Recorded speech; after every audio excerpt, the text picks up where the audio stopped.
കേരളത്തിലെ രണ്ട് മുന്നണികൾ ഒരു 40% നിൽക്കുകയാണ് അവർ. കുറച്ച് ചിലപ്പോൾ LDFിന് കൂടും, ചിലപ്പോൾ UDFിന് കൂടും. അപ്പോൾ BJPക്ക് അസംബ്ലി തെരഞ്ഞെടുപ്പിൽ കിട്ടുന്ന പരമാവധി ശതമാനം എന്ന് പറയുന്നത് ഞങ്ങൾക്ക് മാക്സിമം കിട്ടിയിട്ടുള്ളത് 2016-ൽ 14%. അപ്പോൾ അതൊരു അസംബ്ലി തെരഞ്ഞെടുപ്പിൽ ഞങ്ങൾക്കൊരു ഇപ്പോൾ 25 കിട്ടിയാൽ അതിൻ്റെ മേലേക്ക് വന്നു കഴിഞ്ഞാൽ അത് കേരളത്തിൽ ഈക്വൽ ട്രയാങ്കുലറായിട്ട് മാറും. കേരളം മുഴുവൻ, ഇപ്പോൾ ഏതെങ്കിലും പ്രത്യേക സ്ഥലത്ത് മാത്രമല്ല, മുഴുവൻ കേരളത്തിലും അങ്ങനെയാവും. അത്തരമൊരു സാഹചര്യത്തിൽ BJPയുടെ രാഷ്ട്രീയ പ്രസക്തി വർദ്ധിക്കും. അതുകൊണ്ട് കേരളത്തിൽ ഇനിയുള്ള കാലഘട്ടത്തിൽ BJPയെ ഒഴിച്ചു നിർത്തിക്കൊണ്ടുള്ള രാഷ്ട്രീയം സംഭവിക്കാൻ വേണ്ടി പോകുന്നില്ല. പക്ഷേ കേരളത്തിൻ്റെ ഒരു രാഷ്ട്രീയ പശ്ചാത്തലവും ഇവിടുത്തെ ഡെമോഗ്രഫിയൊക്കെ നോക്കിയാൽ ഇവിടെ ക്രിസ്ത്യൻ വോട്ടുകൾ വളരെ നിർണായകമാണ് തെക്കൻ കേരളത്തിൽ.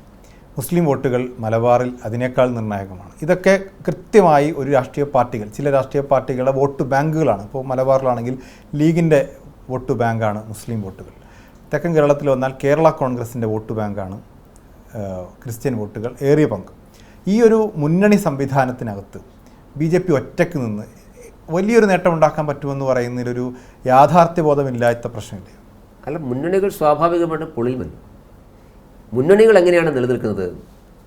ഒരു വോട്ട് ബാങ്ക് പൊളിറ്റിക്സിൻ്റെ ഭാഗമായി ഈ വോട്ട് ഞങ്ങളുടേതാണ്, അതിൻ്റെ എണ്ണം കാണിച്ച് വിലപേശുകയാണ്. ഇപ്പോൾ മുസ്ലിം ലീഗ് കോൺഗ്രസുമായിട്ട് വിലപേശുന്നത് എങ്ങനെയാണ്? മുസ്ലിം സമൂഹത്തിൻ്റെ വോട്ടിൻ്റെ ശക്തി വർദ്ധിക്കുന്നു. കേരള കോൺഗ്രസ് വിലപേശുന്നത് മധ്യ കേരളത്തിലെ ക്രിസ്ത്യൻ വോട്ടർമാരാണ്. ഞങ്ങൾ ആ പാർട്ടികളിലേക്കല്ല, ഞങ്ങൾ ആ സമൂഹത്തിലേക്കാണ് ഞങ്ങൾ സ്വാധീനം ഉണ്ടാക്കാൻ സാധിക്കുന്നത്. അപ്പോൾ ക്രിസ്ത്യൻ സമൂഹത്തിലേക്ക് ഒരു എക്സ്റ്റെൻറ്റ് വരെ ക്രിസ്ത്യൻ സമൂഹത്തിൽ ഉണ്ടാക്കുന്ന അത്രയും വേഗത്തിൽ സ്വാധീനം മുസ്ലിം സമൂഹത്തിൽ ഉണ്ടാക്കാൻ കഴിയില്ല, ഞങ്ങൾക്ക് നന്നായിട്ട് അറിയാം. പക്ഷേ ക്രിസ്ത്യൻ സമൂഹം ഇന്ന് വളരെ മാറിപ്പോയിരിക്കുന്നു. തൃശ്ശൂർ മുതൽ അങ്ങോട്ടുള്ള എല്ലാ ജില്ലകളിലും ഞങ്ങൾക്ക് ധാരാളം ക്രിസ്ത്യൻ സ്ഥാനാർത്ഥികൾ, ധാരാളം ക്രിസ്ത്യൻ ആളുകൾ ഞങ്ങളുടെ കൂടെ വരുന്നു. മറ്റു മുന്നണികളിൽ നിന്ന് ആളുകൾ രാജിവെച്ച് വരുന്ന സമയത്ത് അവരുടെ ആദ്യത്തെ ഓപ്ഷൻ BJP ആണ്, അതും ക്രിസ്ത്യൻ സമൂഹത്തിൽപ്പെട്ടിട്ടുള്ള ആളുകൾ. സിറ്റിംഗ് കൗൺസിലർമാരൊക്കെ ക്രിസ്ത്യൻ സമൂഹത്തിൽപ്പെട്ട ആളുകൾ രാജിവെച്ച് ഞങ്ങളുടെ കൂടെ ചേർന്നു. അപ്പോൾ ഈ ബൾക്ക് വോട്ട് വെച്ചുകൊണ്ടുള്ള വിലപേശുന്ന സാഹചര്യം മാറാൻ വേണ്ടി പോവുകയാണ്. ഇന്ന് മധ്യ കേരളത്തിൽ ആരുടെയും കുത്തകകൾ ഞങ്ങൾ ആ ജനവിഭാഗത്തിൻ്റെ രാഷ്ട്രീയ പാർട്ടികളെയല്ല ഞങ്ങൾ ലാക്കാക്കിയിരിക്കുന്നത്. ഞങ്ങൾ കേരള കോൺഗ്രസിനെയോ മുസ്ലിം ലീഗിനെയോ ഉന്നം വെക്കുന്നില്ല. ഞങ്ങൾ ഉന്നം വെക്കുന്നത് ആ സമൂഹത്തെയാണ്. ക്രിസ്ത്യൻ സമൂഹവും മുസ്ലിം സമൂഹത്തിലേക്ക് BJP സ്വാധീനം ഉറപ്പിച്ചു കഴിഞ്ഞാൽ സ്വാഭാവികമായിട്ടും ഈ കുത്തക നഷ്ടപ്പെട്ടു. ശരി, ക്രിസ്ത്യൻ സമൂഹവും മുസ്ലിം സമൂഹവും അതിനകത്ത് സ്വാധീനം ഉണ്ടാക്കാൻ പറ്റുന്നുണ്ട്. പക്ഷേ ഇവിടുത്തെ ഹിന്ദു കമ്മ്യൂണിറ്റി എടുത്താൽ, അതാണ് BJPയുടെ പ്രധാനപ്പെട്ട വോട്ട് ബാങ്ക് ഹിന്ദു കമ്മ്യൂണിറ്റിയാണെന്ന് പറഞ്ഞാൽ, ഹിന്ദു കമ്മ്യൂണിറ്റി എടുത്താലും ഇവിടുത്തെ പ്രധാനപ്പെട്ട രണ്ട് സമുദായങ്ങൾ എന്ന് പറയുന്നത്, ഹിന്ദു എന്ന് പറയുന്നത് ഹിന്ദു വോട്ട് ബാങ്ക് കേരളത്തിലില്ലല്ലോ.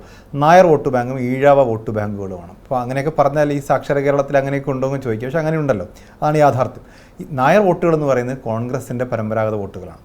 ഈഴവ വോട്ടുകൾ എന്ന് പറയുന്നത് CPMൻ്റെ വോട്ടുകളാണ്. അതിലൊരു ഹിന്ദു വോട്ട് ഉണ്ടാക്കിയെടുക്കാൻ, നായർ വോട്ടുണ്ട്, ഈഴവ വോട്ടുകളുണ്ട്, SC കമ്മ്യൂണിറ്റിയിൽ അവരുടെ വോട്ടുകളുണ്ട്. ഈ വോട്ടിനെ ഒരു ഹിന്ദു വോട്ട് ബാങ്ക് ആക്കിയെടുക്കാൻ ഇതുവരെ BJP 100 വർഷം RSS ശ്രമിച്ചിട്ടും അല്ലെങ്കിൽ BJP ശ്രമിച്ചിട്ടും നടന്നിട്ടുണ്ടോ എന്നുള്ളതാണ്. ഒരു ഹിന്ദു വോട്ട് ബാങ്ക് ഉണ്ടാക്കിയെടുക്കാൻ ഞങ്ങൾ ഹിന്ദു വോട്ട് ബാങ്ക് അങ്ങനെ ചിന്തിക്കേണ്ട. കാരണം എല്ലാ ജനവിഭാഗങ്ങളും BJPക്ക് വോട്ട് ചെയ്യാണ്.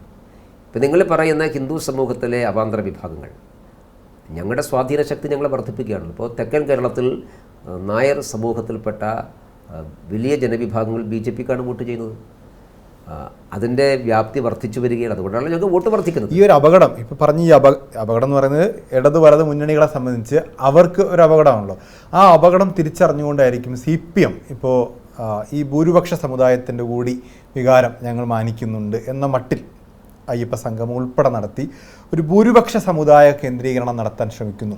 അപ്പോൾ അതുകൊണ്ടാണ് CPMനെ സംഘികൾ എന്ന് ഇപ്പോൾ ജമാഅത്തെ ഇസ്ലാമിയുടെ വ്യാഖ്യാനം അനുസരിച്ച് കേരളത്തിൽ BJPക്കാരേക്കാൾ വലിയ ഹിന്ദുത്വം പറയുന്നവരാണ് CPM എന്നാണ് പറയുന്നത്. അത് കേരളത്തിലെ ഹിന്ദു സമൂഹത്തിനെ തിരിച്ചറിയാൻ ഒരു ബുദ്ധിമുട്ടില്ലല്ലോ. CPM, രഞ്ജിത്തിൻ്റെ ചോദ്യം ശരിയാണ്. CPM ശ്രമിച്ചത് ഹിന്ദു സമൂഹത്തിൻ്റെ കൂടെ ആളുകളാണ് ഞങ്ങൾ എന്ന് വരുത്തീർക്കാൻ ഒരു ശ്രമമാണ്. അതിനാണ് അയ്യപ്പ സംഗമം നടത്തിയത്. പക്ഷെ അത് പൊളിഞ്ഞുപോയി.